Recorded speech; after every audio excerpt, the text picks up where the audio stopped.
Grâce matinale, l'interview politique.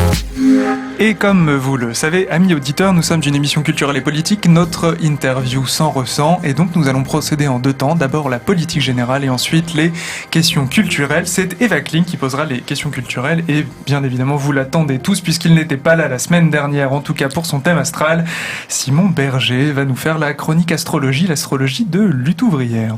Avant ces questions de politique générale, Madame Dabat, on se souvient, c'était il y a quelques jours, les sorties de Nathalie Arthaud relativement pro-Poutine sur la question ukrainienne. Est-ce que vous pouvez commenter ? Alors, ce que je vais commenter d'abord, c'est qu'on n'a absolument pas des positions pro-Poutine. Là, c'est quand même mensonger. On dénonce absolument toute la politique de Poutine, d'abord en tant que celui qui a déclenché la guerre, cette guerre monstrueuse contre l'Ukraine et contre la population ukrainienne. On n'a absolument aucune hésitation là-dessus. On dénonce aussi la manière dont il se comporte avec la population russe, ceux qui manifestent contre la guerre et qui, depuis le début, par dizaines de milliers, ont été arrêtés. On dénonce ce qu'est cette dictature de Poutine. On n'a absolument aucun bémol là-dessus. Par contre, effectivement, on dit que ce sont pas les seuls responsables de ce qui se passe aujourd'hui. C'est pas Poutine le seul. Poutine et la classe de bureaucrates et d'oligarques qu'il représente. Ont déclenché cette guerre-là. Mais cette guerre, si on veut comprendre les événements, faut comprendre d'où ils viennent quand même, quoi. Sinon, on comprend rien à rien. Et là, ça fait quand même des années que l'OTAN a une politique agressive de fait envers la Russie, en ayant développé des bases militaires tout le long de la frontière russe. Et qu'effectivement, il y a un moment où ça peut produire ce genre de choses. Mais juste, j'aimerais qu'on imagine si après l'éclatement de l'URSS, si toute cette bande de pays qui faisait avant partie de l'influence de l'URSS et directement de l'URSS pour certains, s'ils étaient restés côté Russie et s'ils avaient mis des points militaires tout le long de la frontière avec l'Europe, je pense que l'Europe se serait sentie agressée par ces militaires-là. Donc là, c'est ce qui se passe avec la Russie, et c'est ce qui fait que nous, on pense qu'il y a une co-responsabilité avec l'OTAN et les grandes puissances dans cette guerre-là avec Poutine. Mais ça ne justifie en aucun cas, et c'est malhonnête de le dire, qu'on défend Poutine là-dedans. Mais mine de rien, cet élément de langage semble être quand même celui qu'on entend comme sorti du Kremlin, ou en tout cas qui a été assumé par les médias français comme étant sorti du Kremlin, à savoir que finalement, dans le cas inverse, on aurait fait pareil. Est-ce que vous ne pensez pas qu'on pouvait mettre de sérieux doutes sur le fait que l'Europe aurait envahi cette bande-là, si jamais c'était le cas ? Mais elle l'aurait fait d'une autre façon. Mais rappelez-vous quand même, alors ça date un peu, c'est les années 60, d'accord, mais quand il y a eu les missiles soviétiques à Cuba, les États-Unis étaient prêts à partir en guerre. Donc on peut réécrire l'histoire, on peut arranger ça comme ça arrange, et c'est pas parce que tous les médias vont dans le sens de dire que si on dit qu'il y a une responsabilité de l'OTAN, c'est parce qu'on défend Poutine. C'est pas parce qu'ils pensent ça que ça va nous faire changer de point de vue. C'est pas parce qu'ils le disent et qu'ils le répètent que c'est vrai. Dans les médias, il y a des tas de choses qui se disent et qui vont dans un sens très précis, celui de la défense des plus riches, celui de la défense de la grande bourgeoisie, celui de la défense de l'impérialisme. Et c'est pas parce qu'on a un point de vue différent qu'on a tort. Bien au contraire, c'est parce qu'on défend une autre classe sociale qu'on a un autre point de vue. On a parlé des causes, parlons maintenant de éventuellement l'avenir ou des solutions qui pourraient se présenter. Lutte ouvrière soutient quoi vis-à-vis du statut de l'Ukraine ? Nous, on soutient les peuples. Nous, on soutient les peuples, en particulier en ce moment, qui sont contre la guerre. Dans l'Ukraine, il y a forcément, avec les horreurs qui se prennent sur la figure, franchement, je pense qu'il y en a beaucoup qui ont une seule envie, c'est que la guerre elle s'arrête. Et ça, il y en a aussi en Russie qui ont envie que cette guerre elle s'arrête.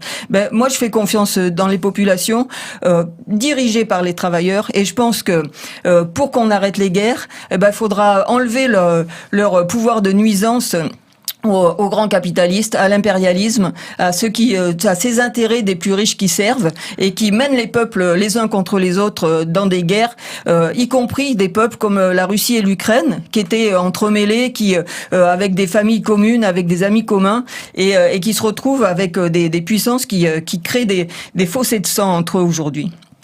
Enfin, on a quand même un petit peu l'impression que, enfin, c'est pas une impression, c'est un cadre d'analyse régulièrement soutenu. Ce que méprise Poutine dans cette affaire, c'est quand même la volonté d'un peuple, la volonté du peuple ukrainien de rejoindre l'Union européenne. Non, je crois pas. Je crois que, ça c'est juste un petit bout du problème. Mais le problème, pour moi, il est bien plus large que ça. C'est une rivalité qu'il y a entre les États-Unis et la Russie sur fond de crise économique où chacun veut augmenter ses zones d'influence. Autant d'un côté que de l'autre. Et ça se fait aujourd'hui avec la peau des Ukrainiens. Et c'est ça qui est criminel aujourd'hui.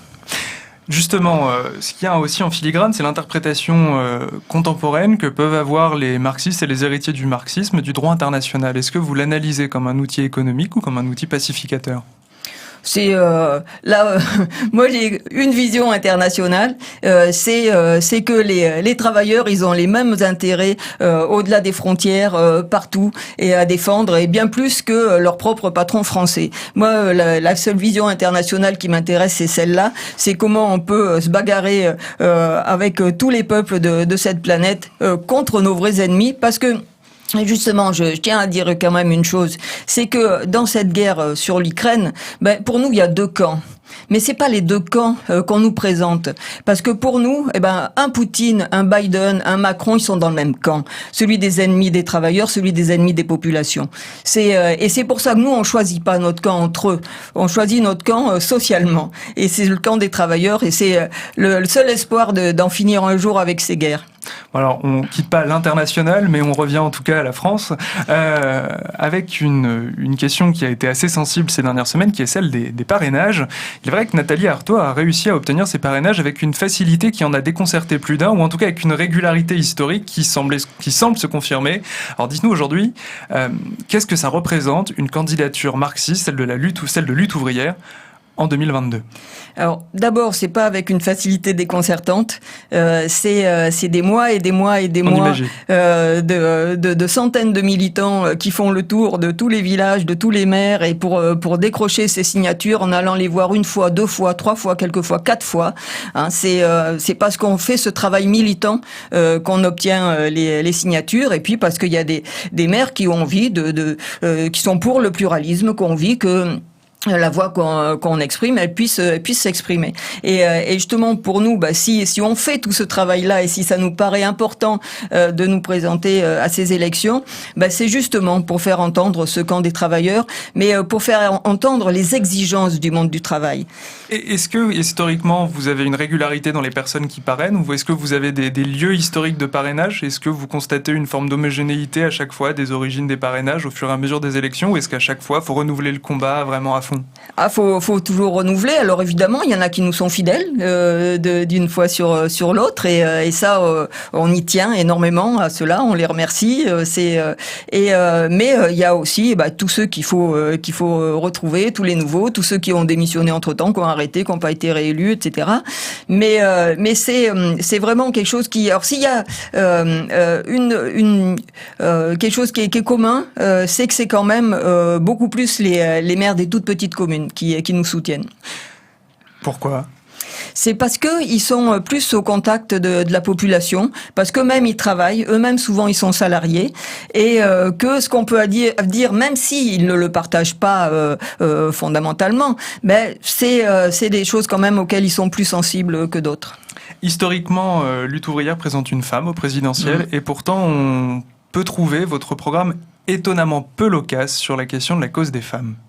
Parce que on n'est pas peu loquace dessus, mais c'est pas un combat coupé du reste, quoi. C'est pour nous, c'est lié à la société comment elle fonctionne, et aux inégalités sociales. C'est lié à tout ça. Donc pour nous, c'est le combat de la cause des femmes. Il se résoudra en même temps que celui de la société. C'est quand on en finira avec cette société inégalitaire qu'on en finira avec les problèmes les plus importants liés aux femmes. Pourtant, avec avec les délocalisations, la précarisation, et là où on pense trouver en tout cas le plus de prolétaires avec un E, puisque, je veux dire, là, les foyers du prolétariat aujourd'hui semblent être majoritairement féminins. La femme de ménage, pour prendre l'archétype en tout cas de ce qu'on envisage aujourd'hui comme étant la prolétaire ou l'ouvrière, dans la mesure où il y a eu une série de délocalisations, et l'ouvrier manuel en tout cas semble être de moins en moins présent en France. On a vraiment l'impression que le prolétariat aujourd'hui est majoritairement féminin.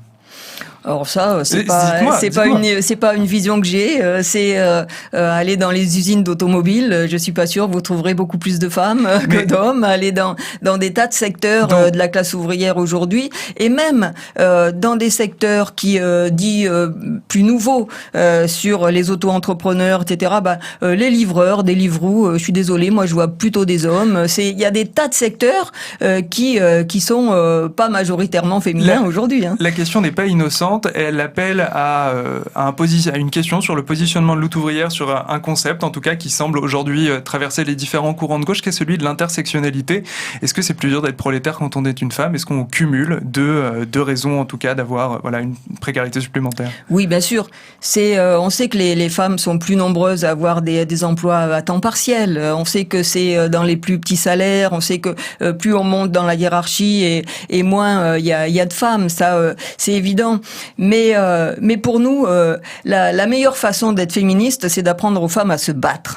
Et que ce soit sur le terrain social, que ce soit sur le terrain personnel, que ce soit à tous les niveaux, être féministe, c'est apprendre aux femmes à se battre.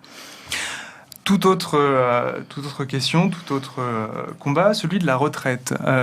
Emmanuel Macron a annoncé son souhait de mettre la retraite à l'âge de 65 ans au programme de son deuxième potentiel quinquennat. Vous en pensez quoi? Ça, c'est une constante, hein, bien sûr. On s'attendait pas à autre chose. C'est la dernière fois qu'il a voulu mettre les retraites sur le tapis. Il a dû reculer avec 2 mois de grève en décembre 2019 et janvier 2020, où j'étais d'ailleurs personnellement particulièrement active dans ces 2 mois de grève. C'est ça qui l'a empêché d'aller au bout de sa réforme. Là, il veut remettre ça sur le tapis et travailler jusqu'à 65 ans.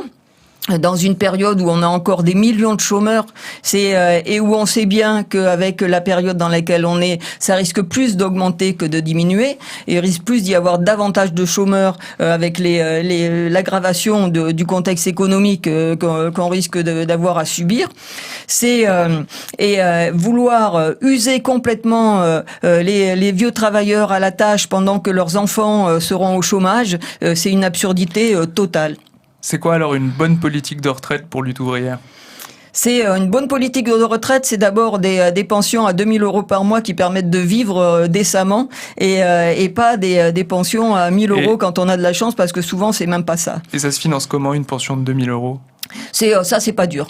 C'est quand les entreprises du CAC 40 annoncent 137 milliards de bénéfices rien que pour les distribuer en dividendes à leurs actionnaires, ça serait bien plus efficace et plus utile à la société de s'en servir pour augmenter les salaires, pour augmenter les allocations et pour augmenter les pensions de retraite.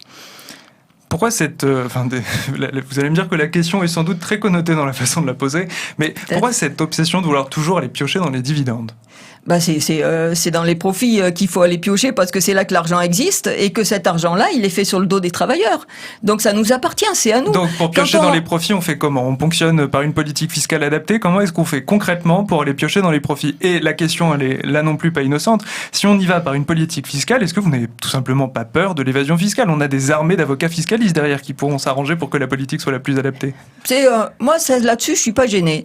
C'est dans cet argent-là qu'il faut piocher, parce qu'on réclame que notre dû, puisqu'il est fait sur notre travail. Ça peut être fait par une politique fiscale. Ça, on pourra trouver toujours le moyen d'aller piquer ce pognon-là, parce qu'il est à nous.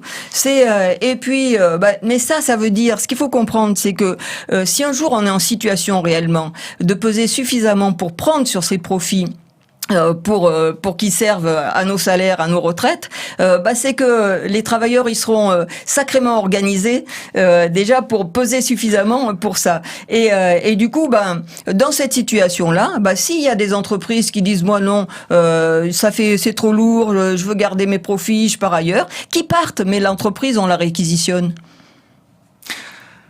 Carrément. On a parlé d'Ukraine, on a parlé de femmes, on a parlé des femmes, on a parlé de politique de retraite, on va maintenant parler d'environnement et d'écologie. Vous n'êtes pas sans savoir qu'historiquement, les partis ouvriers étaient quelque peu sceptiques sur les questions de réchauffement climatique. Historiquement, il y avait même, c'est un excellent ouvrage de Pierre Charbonnier, non c'est pas Pierre Charbonnier, mais un excellent ouvrage, je retrouverai peut-être la référence à la fin de l'émission, mais qui le démontre. C'est vrai qu'historiquement, l'écologie n'est pas d'origine une question de gauche, ni une question de parti ouvrier. C'est quoi aujourd'hui la position de lutte ouvrière sur l'environnement ? Alors nous, on n'est absolument pas sceptique sur le réchauffement, pas du tout. Nous, on a une vision plus scientifique des choses. Par contre, justement, on pense que les problèmes climatiques, les problèmes environnementaux, ce qui démontre surtout aujourd'hui, c'est à quel point il faudrait des décisions mondiales, des décisions au niveau de toute la planète sur tous ces sujets. Et à quel point justement la classe capitaliste qui dirige nous envoie dans le mur sur tous ces sujets-là. Et ça montre du coup, puisqu'il faudrait une politique mondiale là-dessus, ça montre à quel point les frontières sont complètement dépassées et devraient être supprimées, et qui est réellement une organisation mondiale de la société. Et qui seul pourrait résoudre ces problèmes-là. C'est pas en France qu'on va trouver la solution pour faire baisser le réchauffement climatique. C'est forcément au niveau planétaire qu'il faudra prendre des décisions. Alors ni un quinquennat ni deux, en tout cas, ne permettrait un changement radical dans le fonctionnement de la gouvernance mondiale. Ni 10 d'ailleurs. La question qui se pose par conséquent, c'est comment est-ce que peut agir la France à sa modeste échelle sur les questions climatiques et environnementales, et en particulier, quelle est la position de lutte ouvrière sur les politique énergétique de la France et l'annonce par Emmanuel Macron d'un nouveau plan nucléaire.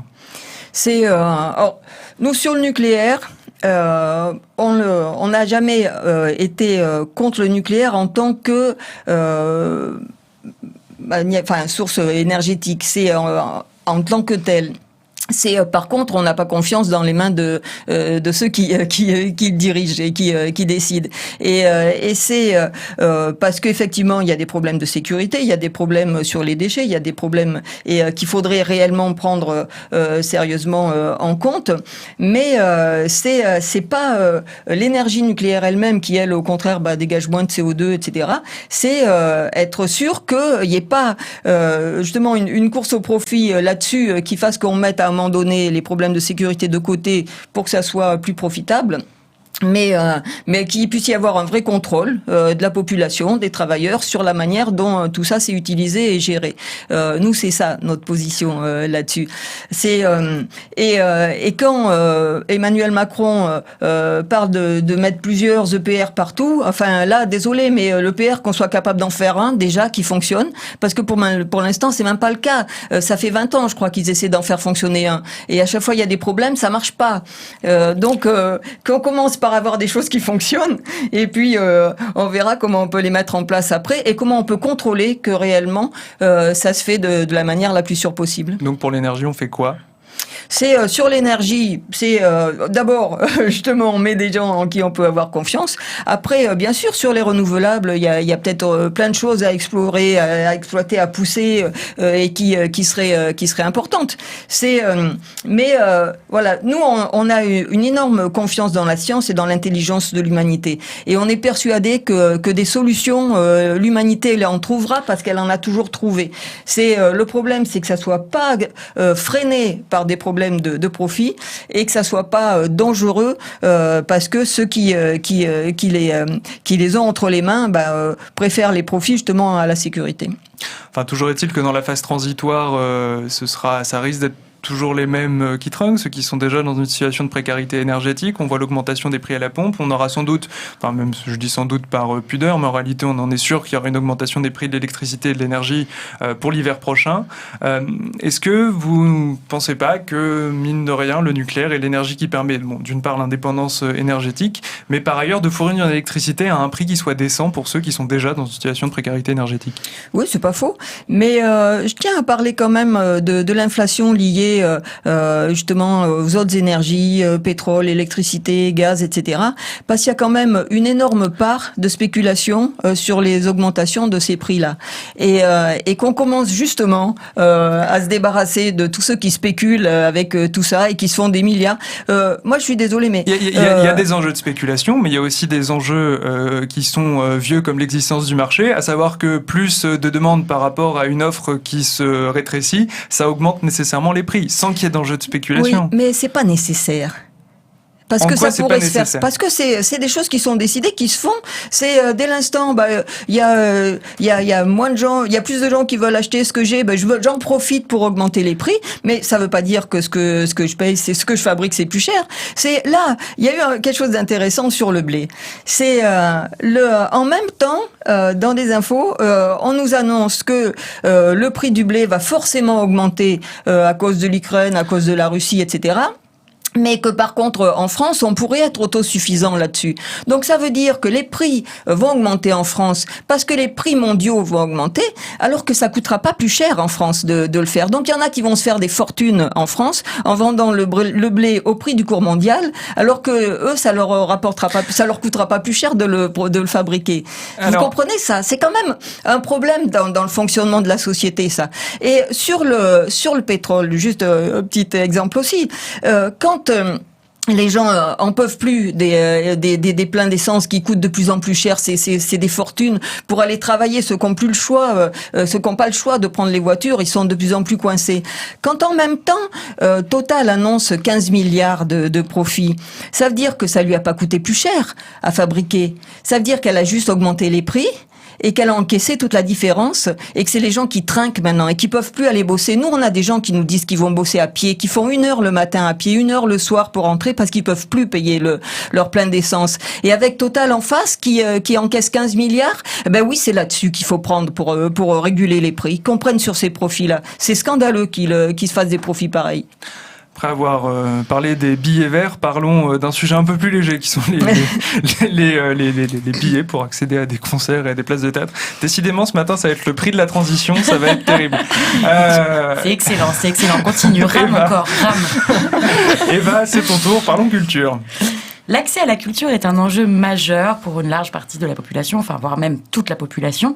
Quelles solutions concrètes avez-vous pour apporter la culture, notamment aux populations moins favorisées ? Je pense que ça doit d'abord passer par l'école. Et qui est un vrai accès à la connaissance d'abord, à l'ouverture justement, parce que pour l'accès à la culture, faut comprendre que dans plein de familles de milieux vraiment défavorisés, ça existe même pas. C'est quelque chose qui est fait pour un autre monde. C'est donc déjà qu'on puisse, dès la maternelle, dès le début, avoir des conditions dans les quartiers les plus défavorisés qui permettent réellement d'apprendre, qui permettent de réussir une vraie scolarité. Et qui permettent d'ouvrir suffisamment les esprits pour sentir que on a un accès, on a une place dans ce monde-là de ceux qui profitent de la culture. Concrètement, par exemple ? C'est concrètement, ça veut dire des classes de maternelle où il y aurait que 10 élèves dans les endroits où les enfants ils ont pas forcément la langue du français qui leur est à laquelle ils sont sensibilisés tout petits, qui peuvent apprendre d'autres langues, qui arrivent et qui ont quelquefois justement une difficulté à se faire réellement à l'école dès le plus jeune âge, et ça, si ça continue à être compliqué sur l'école primaire, après c'est foutu. C'est le retard qui est pris, il peut pas être rattrapé. Donc pour moi, c'est d'abord commencer par ça. et pouvoir construire le lien qui va permettre d'aller vers la culture. Et que ça soit pas effectivement un privilège pour certains milieux. Essayer de parler dans un milieu très ouvrier, très ou moins quelquefois ou chômeur, ou essayer de parler à des enfants de l'opéra, mais pour eux, enfin, de quoi on leur parle? S'ils savent que ça existe, c'est quelque chose vers lequel ils pourront jamais aller, une chose vers laquelle ils pourront jamais aller. Mais il y a des choses à faire à cet âge-là en tant qu'enfant, mais en tant qu'adulte aussi, pour les populations défavorisées en tant qu'adultes aussi, qu'est-ce que vous pourrez faire pour leur accès à la culture? Ça déjà, ça passe par les tarifs. Et donc s'il y avait des choses gratuites, c'est évidemment. Mais des choses gratuites, ça veut dire que vous soutiendrez les industries culturelles pour qu'elles puissent rentrer dans leurs frais? Pareil, on prend sur les profits. Moi, ça, là, j'ai aucun problème avec ça. Le fric, on sait où il est. Il y a qu'à aller le prendre là. Si on veut un accès à la culture pour tout le monde, faut vouloir prendre l'argent où il est. Vous parlez de l'opéra. Les profits de l'opéra sont pas non plus démentiels. Là, je parle pas des profits de l'opéra. Je parle, moi, c'est les 137 milliards du CAC 40. Quand je parle de profit, c'est pas ceux de celui qui gratte sa guitare dans son coin. Okay. C'est là. Si on veut un vrai accès à la culture, faut ça. Mais on voit bien aujourd'hui que ça ne suffit pas. Il y a des tas de communes qui essaient de faire des spectacles pas chers, à 10 €, des choses comme ça. Mais malgré ça, il y a tout un milieu qui peut pas y aller parce qu'il n'y a pas le chemin qui permet d'aller vers la culture. Et c'est ça qu'il faut construire. Et ça, je pense que ça peut se faire par l'école, mais et donner par l'école, que c'est l'école qui peut aussi amener. Moi, quand j'étais môme, on nous amenait à des concerts à l'école, on nous amenait à des concerts de musique classique, de choses comme ça, et ça pouvait un peu ouvrir l'esprit, savoir que ça existait et que on s'y ennuyait pas forcément à mourir, que ça pouvait être intéressant. Emmanuel Macron avait annoncé vouloir arrêter la redevance télé. Comment se positionne la lutte ouvrière par rapport à cette redevance? Les redevances, on est pareil pour que ce soit les riches qui les payent, aucun problème. C'est parce que lui il dit qu'il va supprimer la redevance télé, mais du coup le service public de la télé, qui c'est qui le finance? Ça sera en augmentant les impôts, donc de toute façon ça revient au même, on le paye quand même. Moi je suis pour que la télé elle fonctionne, qu'elle ait les moyens de fonctionner et qu'on prenne le pognon là où il est pour la faire fonctionner. Ou via une privatisation, mais je doute que ça vous plaise aussi comme politique. Non, pas spécialement, non. Je réclame pas de privatisation, au contraire. On a eu une tendance ces dernières années, dans le cinéma français notamment, à caricaturer la population ouvrière. On a eu des films qui étaient en tout cas traités dans les grands médias comme des films sur, et je ne cautionne pas le mot, mais des beaufs. Vous en pensez quoi de cette caricature dans les médias, ou en tout cas dans les films de la classe populaire?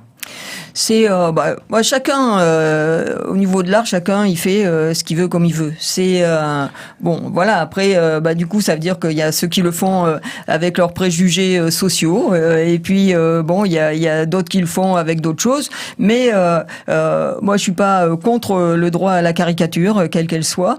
Je suis pas pour qu'on censure ce qui irait pas dans le sens de ce qu'on a envie d'entendre, envie de voir. Il y a un public pour ça, visiblement, sinon ça fonctionnerait pas. Mais par contre, il y a aussi tous ceux qui font des films et qui là ont un vrai sens social et qui sont et qui sont vraiment importants et qu'on a plaisir à voir.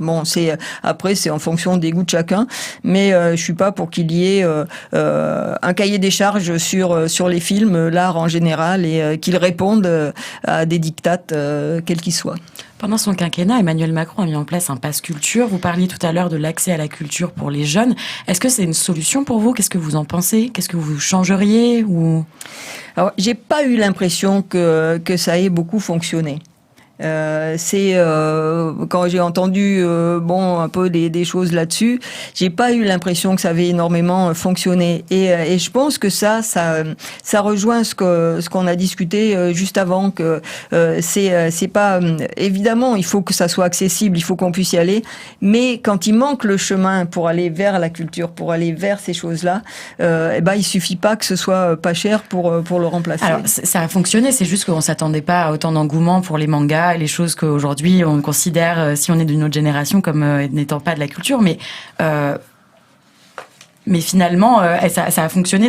Les jeunes sont allés vers la culture. C'est pas la culture qu'on attendait, mais qu'est-ce que vous dites quand vous dites que ça n'a pas fonctionné ?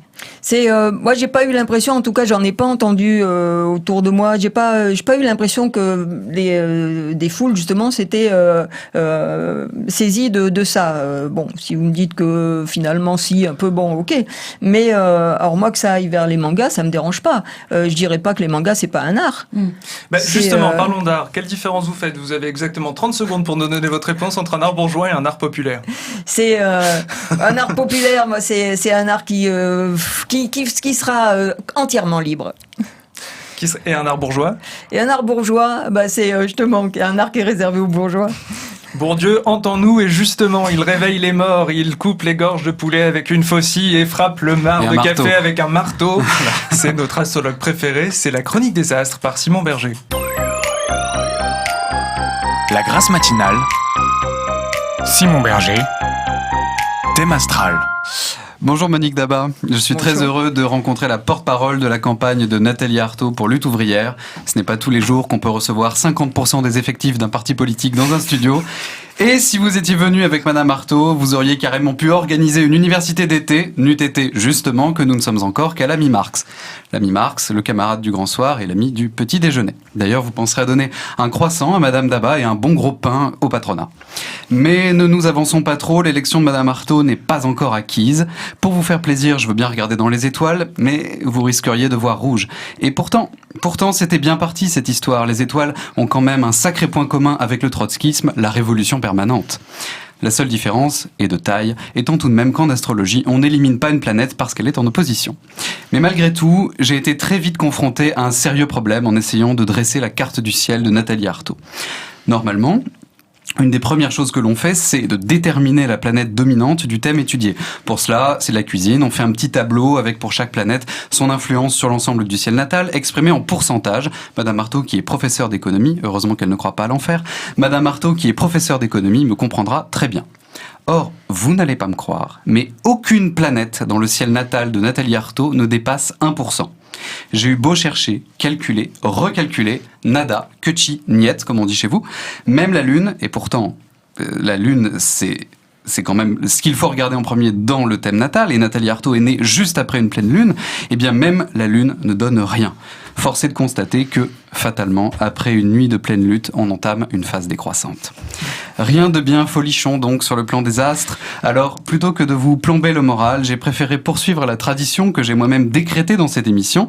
À force de recevoir des communistes, j'ai épuisé mon stock de mauvaises vannes astrologiques et je préfère désormais, dans le cadre du programme Sans blague et un Marx, finir ma chronique en chanson.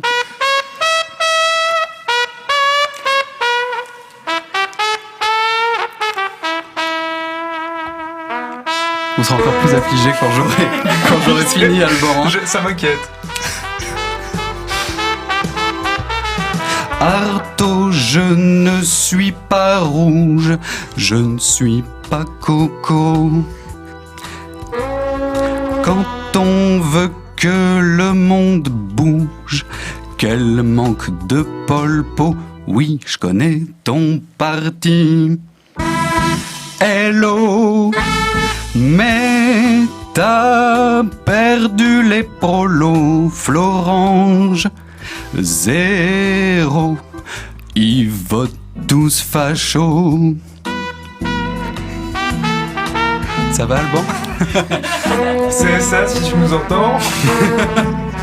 Arthaud, tu lèves ton poing, s'embrasse les bling-bling. Prête au chant des lendemains et au fisc fucking lutte pour moi Nathalie. Oh oui, lutte, lutte, lutte, ma bolcho. Tes élèves, au moins, auront pas cours d'écho.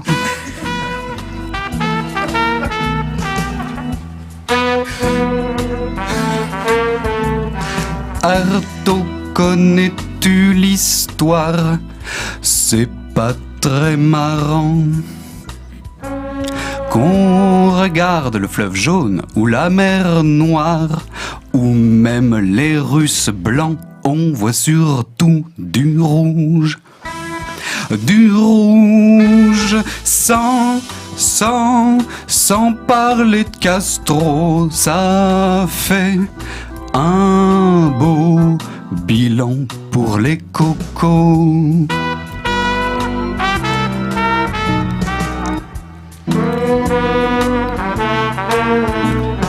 Artaud, un jour, tôt ou tard, y aura plus Trotsko.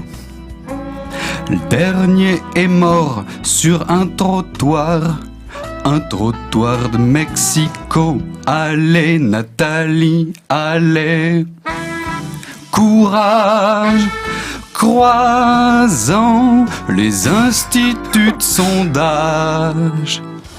1%, c'est suffisant